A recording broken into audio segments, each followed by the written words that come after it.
Olá, meu nome é Claudio Giovanni e este é mais um Conversando com o Cara.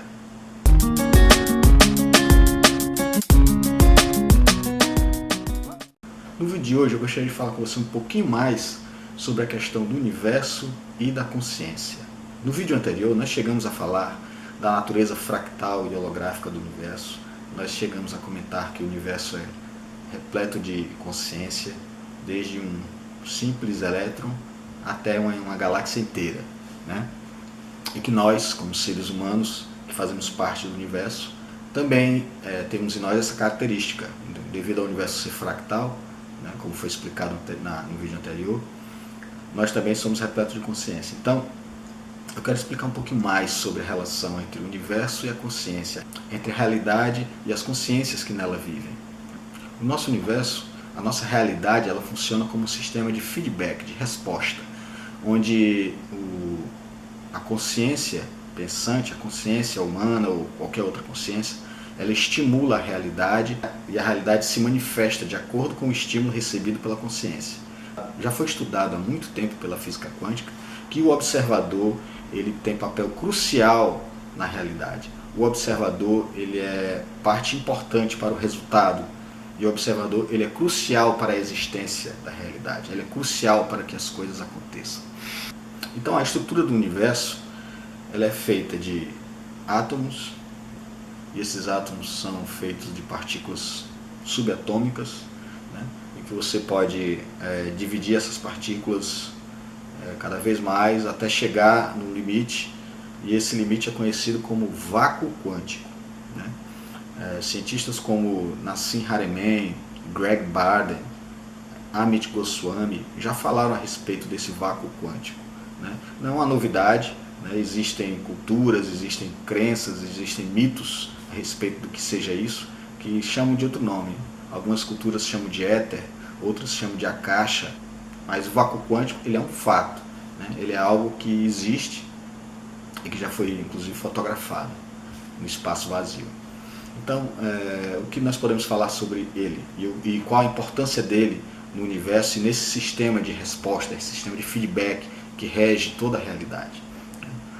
O vácuo quântico ele está em todo lugar, né? Ele está ao nosso redor, ele nos interpenetra e a realidade emana desse vácuo quântico, né? Para você entender o que é o vácuo quântico e como ele está em tudo, não existe espaço vazio, imagine que você seja uma esponja.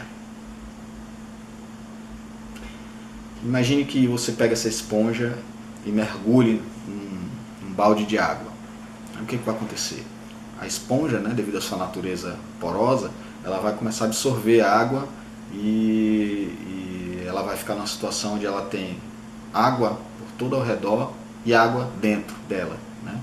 E se colocar outra esponja, então essas duas esponjas vão estar compartilhando o mesmo líquido, vão estar compartilhando a mesma água, né, tanto dentro delas como por fora. Qualquer perturbação na água feita por uma delas, a outra irá perceber, né? Então isso derruba por terra outra ilusão que nós temos, né? É a ilusão de isolamento, a ilusão de que nós somos separados uns dos outros, né? Nós estamos todos conectados através do vácuo quântico, né? Porque assim como a esponja ele está ao nosso redor e ele está dentro de nós e nós estamos compartilhando o mesmo meio, compartilhando o vácuo quântico e qualquer perturbação nesse vácuo quântico ela é sentida por todos, né, que estão compartilhando o meio. É a mesma analogia. Então, a informação ela flui através desse vácuo quântico, desse éter, né. Então, eu falei aqui que a matéria, a realidade, ela emana do vácuo quântico. Como é que acontece essa emanação? O cientista Nassim Haramein, né, eu vou deixar aqui na descrição um link para você ver os vídeos dele, para você estudar mais detalhadamente isso que eu estou falando aqui. Ele fala que nós não conseguimos sentir o vácuo quântico, né? Nós não conseguimos sentir a pressão dele, né? Como no caso da água, né? Quanto mais fundo você vai, mais a água vai exercendo pressão sobre você, até que chegar um momento que você não consegue mais ir, né? Se você for, você é esmagado, né? No vácuo quântico não existe isso, não, você simplesmente não sente, é como se ele não existisse, né? Então o cientista falou que isso acontece porque nós estamos, o vácuo está num estado de equilíbrio vetorial com a matéria, né? Com a matéria emanada dele.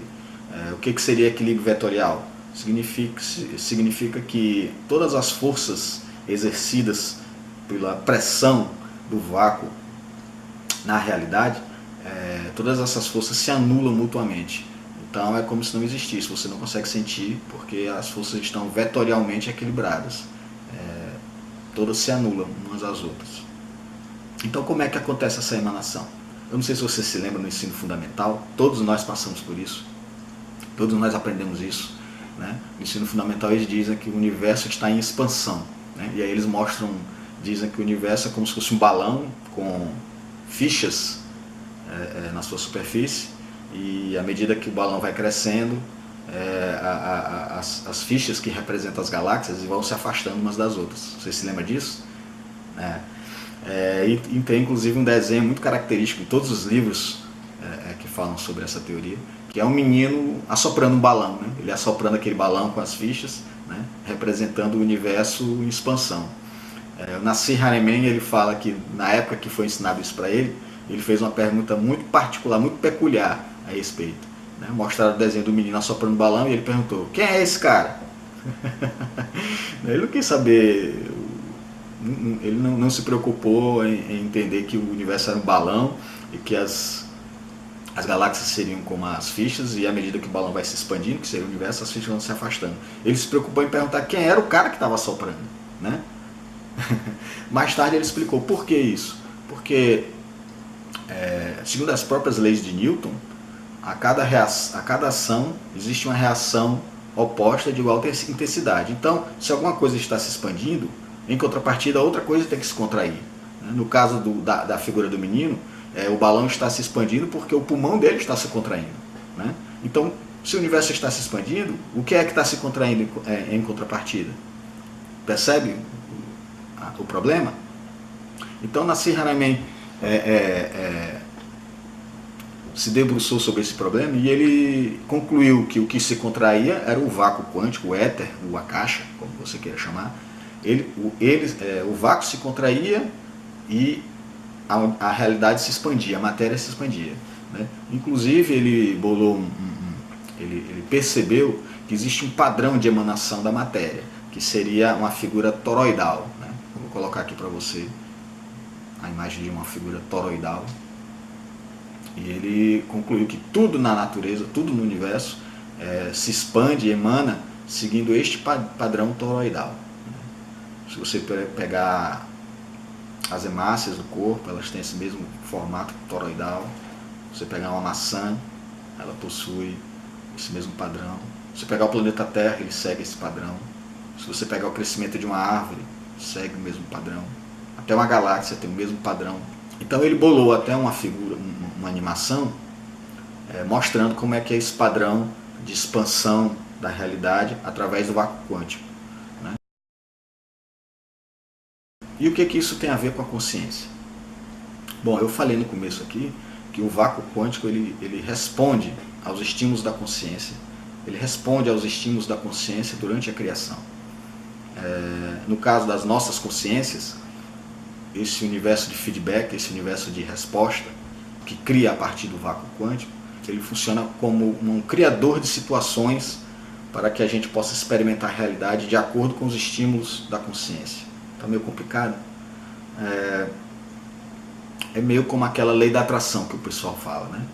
Não vou falar aqui sobre prosperidade, não vou chegar aqui e falar para você que nós criamos a nossa própria realidade, blá blá blá. Apesar disso ter um pouco de fundamento. É mais ou menos assim que funciona esse universo de feedback, essa realidade responsiva à consciência. Mas por que é assim? Por que a realidade, por que o nosso universo é dessa maneira? Por que ele é regido por essa lei da atração? Porque o todo, Deus, a consciência suprema, ele tem todo o conhecimento dele é infinito, blá blá blá, como todo mundo vê, como todo mundo sabe, como todas as religiões sempre dizem. Né? Ele tem todo o conhecimento, ele sabe tudo, ele é onipresente, ele é onisciente, mas você saber é diferente de você conhecer. Para você gerar o conhecimento, para você gerar a sabedoria, não é suficiente você saber, é preciso você experimentar. Então todo, para poder ter o conhecimento e a sabedoria plena, ele precisa experimentar as coisas que ele sabe.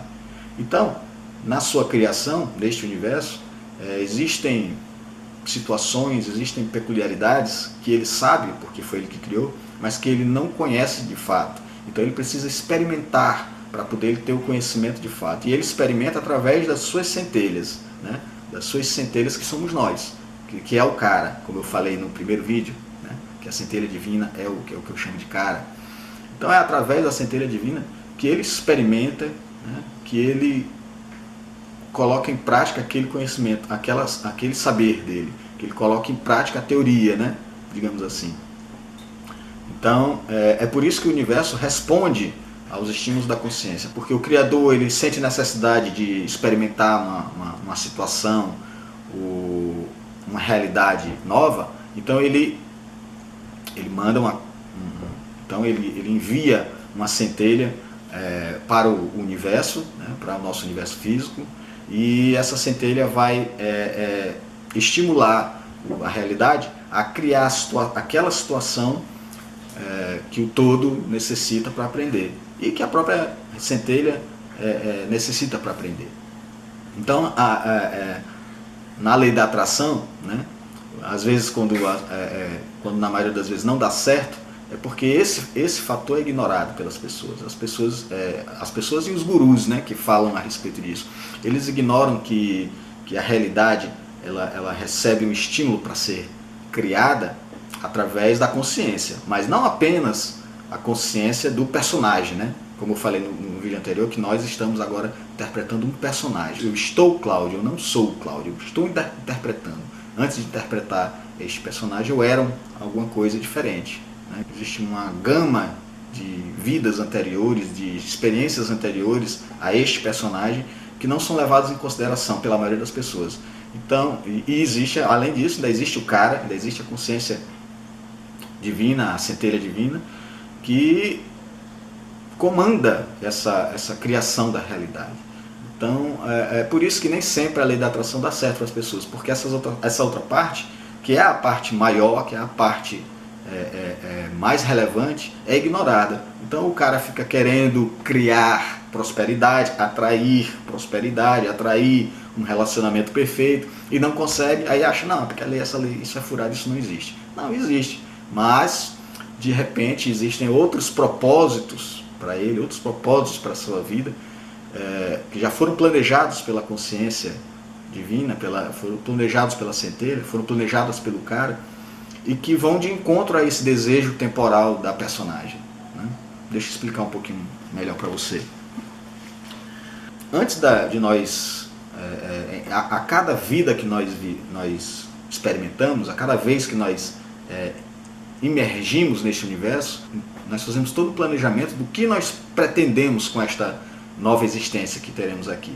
Existe todo um planejamento do que nós vamos experienciar, do que nós vamos aprender, né, do porquê nós estamos vindo. Então, digamos que um personagem lê o livro O Segredo, né, o cara não é muito bem de posses, então ele porque quer criar riqueza na vida dele. Mas ele ignora que o cara, antes de descer, ele tinha planejado que ele queria experimentar a escassez, ele queria experimentar a falta de recursos e tirar um aprendizado daí, né? Porque o cara dessa pessoa não tinha ainda experimentado isso. Então ele queria experimentar, ver como ele iria reagir, queria tirar algum aprendizado disso, né? Digamos assim.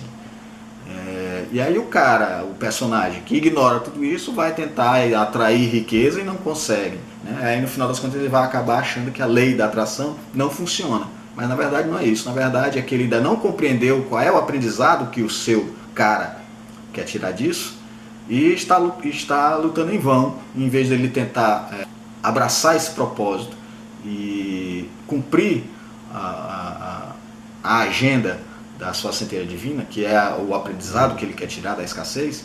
Ele luta contra isso e tenta criar uma riqueza que ele não vai conseguir, né? Porque o que vai acontecer? A escassez vai continuar enquanto o cara não se sentir satisfeito com o que ele está experimentando, né? Então é isso, nós fazemos planejamentos, né, para vir. Então por isso que é tão importante que que nós conhecemos essa outra parte nossa, essa parte que é ignorada. Porque se você pretende criar a sua realidade, efetivamente, você precisa estar ciente do seu propósito, você precisa estar ciente de quais foram os planos que o cara fez para a sua vida, né? Porque depois que você entende isso, digamos que a pessoa está na escassez porque foi planejado, digamos que aí ele entende e ele compreende essa escassez, ele compreende o porquê disso, então o objetivo vai alcançado. E a partir daí ele pode continuar a vida dele e poder realmente criar a riqueza, a abundância, né, que todo mundo sempre fala, que a lei da atração proporciona. Né? Falando um pouco sobre esses planejamentos, né, deixar um pouquinho aqui detalhado, saiba que antes de você vir, né, você planeja onde você vai nascer, quem serão seus pais, como será a sua condição financeira, a sua saúde, a sua aparência, né, qual o código genético que você vai carregar, tudo isso é planejado. Então, a centelha divina planeja tudo isso com um propósito específico, com um aprendizado. Às vezes é um aprendizado, às vezes são vários aprendizados, né? São várias experiências que aquela existência vai proporcionar. Então tudo isso é levado em consideração na hora que ele escolhe todas essas coisas, o lugar, a família, o corpo, o código genético, doenças que ele possa vir a ter ou até nascer com deficiência, tudo isso é planejado, né? E nesse planejamento ele tem que fazer acordos com outras consciências, né? O que chamamos de acordos espirituais, né? Você não vai simplesmente nascer por acidente numa família, né? Você não vai ser filho de alguém por vontade somente sua. E você vai acordar com aquelas pessoas que são seus pais que vocês serão uma família, né? E esse acordo ele é baseado em quê? Ele é baseado em outra lei do universo, que a física quântica também já tocou um pouco nisso, né? Não sei se você já ouviu falar em entrelaçamento quântico, né? Que é quando você coloca duas partículas, né, juntas, e depois você solta e coloca uma bem longe da outra, sem se comunicar. Quando você mexe numa partícula, a outra mexe para a mesma posição imediatamente, né, instantaneamente. E os cientistas já verificaram que essa ligação e essa comunicação entre as partículas é feita instantaneamente, né, e mais rápido que a luz. E uma vez que essa comunicação é feita, ela não é mais quebrada. Então entre as consciências é a mesma coisa. Quando você se relaciona com uma outra consciência, quando você se relaciona com outra pessoa, vocês constroem ali um entrelaçamento quântico entre vocês. Aquele entrelaçamento, ele é eterno, né? E muitas vezes esse relacionamento ele é construído baseado no ódio, né? Uma pessoa que mata a outra, então ali gera um entrelaçamento quântico, né, de ódio, né? Mas o nosso universo é um universo regido também pela lei do amor, né? Porque o todo, Deus é amor, né? Já diz a Bíblia, todos os livros dizem, né, que Ele é amor. E se você não está nessa frequência de amor, criou uma relação de ódio, um entrelaçamento de ódio com outra entidade, com outro ser, isso está em desarmonia com o universo. É aí que entra o chamado karma, né? O karma nada mais é do que um sistema para tentar realinhar, para tentar harmonizar novamente as consciências com a lei do amor. Então, 90% das relações familiares são baseadas em entrelaçamento de ódio, em relações de ódio, né? Onde aquelas consciências têm um entrelaçamento de ódio entre elas e elas precisam tratar isso, né? É imperativo para que elas possam estar novamente em harmonia com o universo, que elas transmutem esse ódio em amor. Então, uma das formas de você fazer isso é colocá-las na mesma família, como irmãos, como pai e filho, como marido e mulher, né? Mas só que às vezes os personagens, né, quando vem aquele entrelaçamento de ódio, fala mais alto e acontecem os problemas que acontecem na maioria das famílias, né?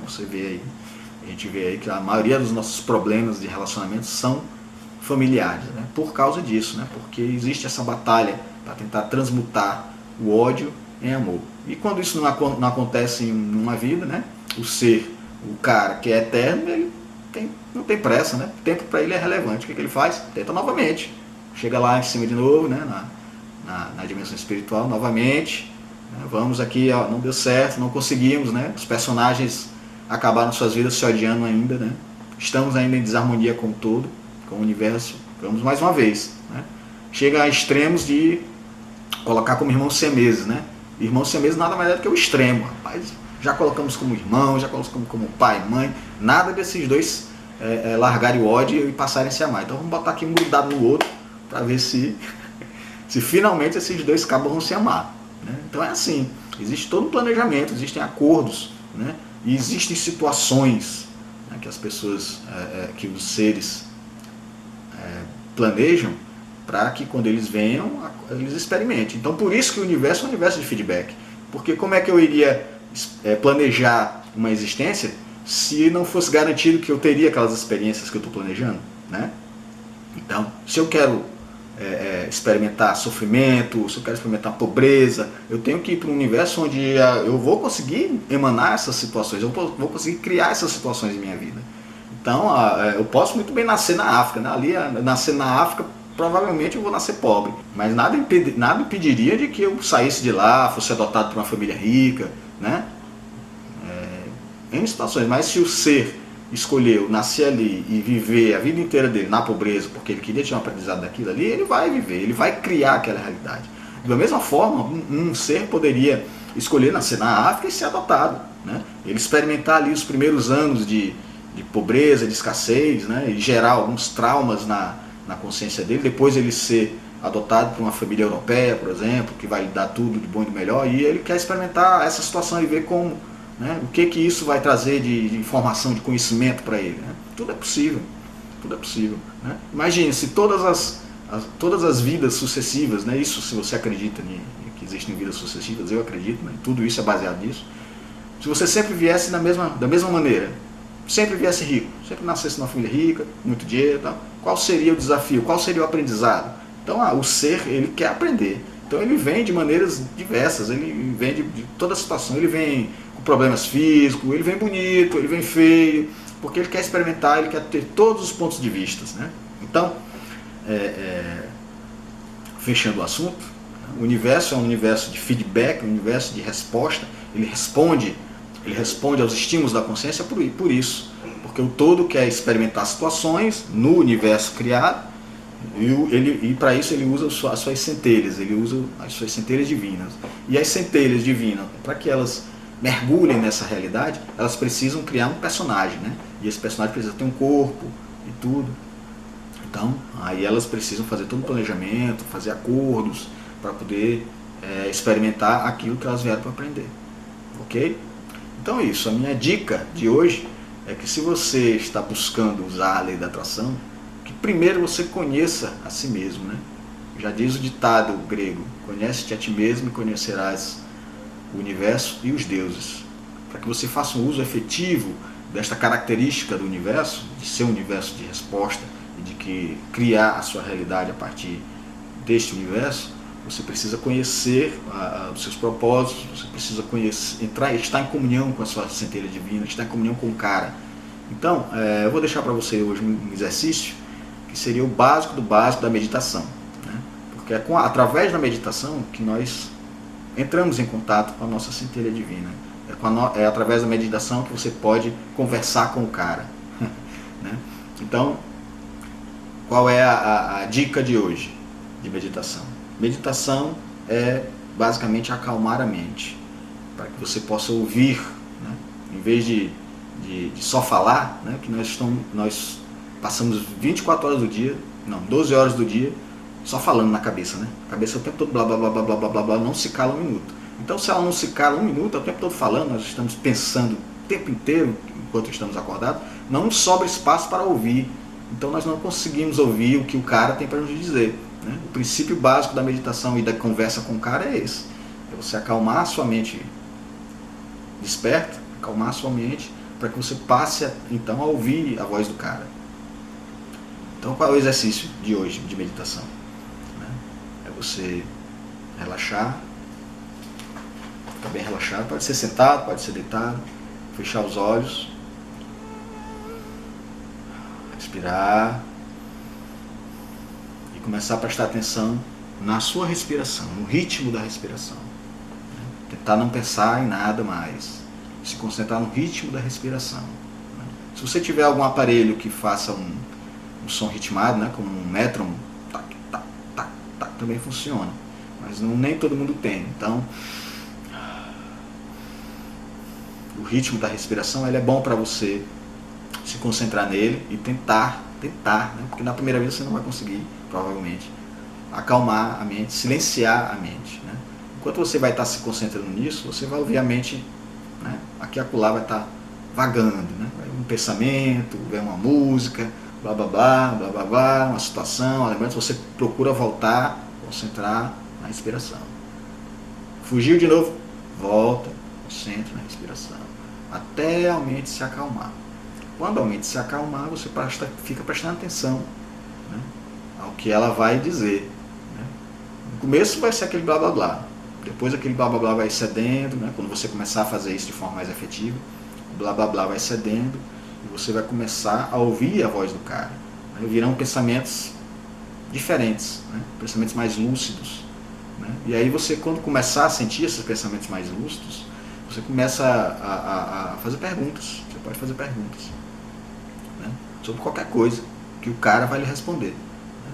E à medida que você for criando essa intimidade com o cara, à medida que você for tentando, vai ser mais fácil silenciar a mente. Você vai silenciando a mente e vai conversando com o cara, vai começando a compreender ele, entender ele. Então virão insights, né? As fichas começam a cair. E aí você vai se conhecendo melhor.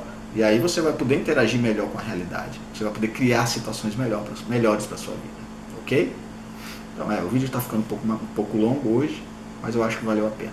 Espero que você tenha gostado. Se tiver alguma dúvida, deixe aqui nos comentários, né? Dúvida sobre meditação, dúvida sobre o que eu falei, sobre o assunto. Deixe nos comentários, deixe aquele like e joinha aí. Né? Se inscreva no canal se você não for inscrito, para continuar acompanhando aqui os nossos vídeos. E até a próxima. Tchau.